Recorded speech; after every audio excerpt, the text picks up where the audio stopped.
Hello everyone, welcome to my channel. दोस्तों, आज 22 जुलाई को सुप्रीम कोर्ट में जो नीट स्कैम हुआ था उसको लेकर हियरिंग होने वाली थी। तो फर्स्ट हाफ की हियरिंग तो हो चुकी है सुप्रीम कोर्ट में और अब सेकंड हाफ की हियरिंग चल रही है।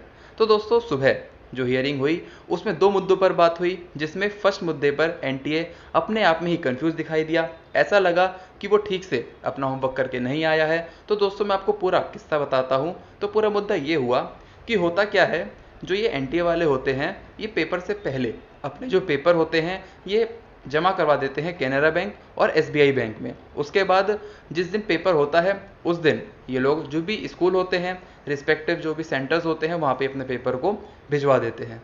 पर एक स्कूल ऐसा था हरियाणा में, हरदियास स्कूल करके, वहाँ पर कैनरा बैंक का पेपर चला गया जबकि जाना था एसबीआई बैंक का।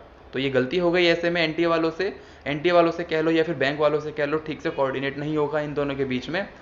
तो गलत पेपर चले गए ये हरदियास स्कूल वाले के पास। तो इसी बात पर एक एनटीए के जज ने पहले सुप्रीम कोर्ट को ये बोला कि ऐसा हुआ जिसकी वजह से जितने भी वहाँ के जो बच्चे थे उन्होंने इसी पेपर को, गलत पेपर को सॉल्व किया 3 घंटे 20 मिनट तक।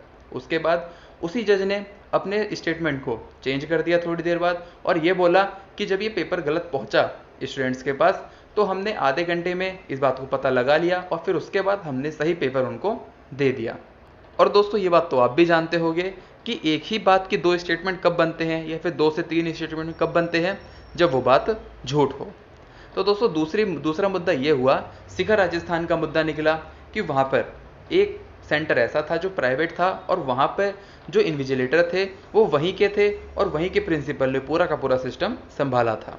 तो जब टीचर वहीं के होंगे तो काफ़ी ज़्यादा चांसेस बढ़ जाते हैं धोखाधड़ी होने के।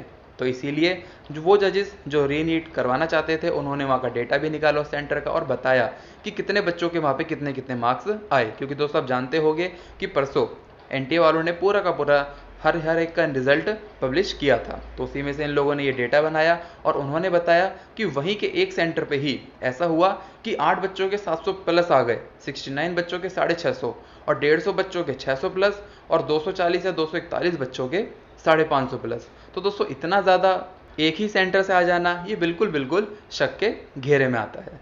तो दोस्तों, बात यह है कि जब फर्स्ट हियरिंग में सिर्फ 2 ही मुद्दों पर बात हुई, तो क्या अब जो ये सेकंड हियरिंग चल रही है इसमें पूरा का पूरा फाइनल वर्डिक्ट आ जाएगा? क्योंकि पिछली बार दूसरी हियरिंग में सीजीआई ने बोला था कि जब भी अब अगली हियरिंग होगी तो हम अपनी फाइनल वर्डिक्ट दे देंगे।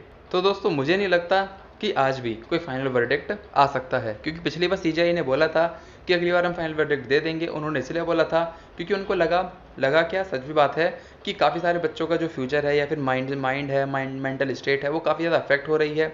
पर दोस्तों, जब तक सुप्रीम कोर्ट में ऐसा होता रहेगा कि दोनों कैटेगरी की तरफ से सबूत आते रहेंगे, तू मैं होता रहेगा, तब तक ये केस चलते रहेंगे और डेट पे डेट मिलती रहेगी। इसमें सुप्रीम कोर्ट भी दोस्तों कुछ नहीं कर सकता, क्योंकि सुप्रीम कोर्ट प्रॉपर एविडेंस के बेसिस पे चलता है और जब तक आरोप प्रत्यारोप चलते रहेंगे तब तक ये केस चलता रहेगा।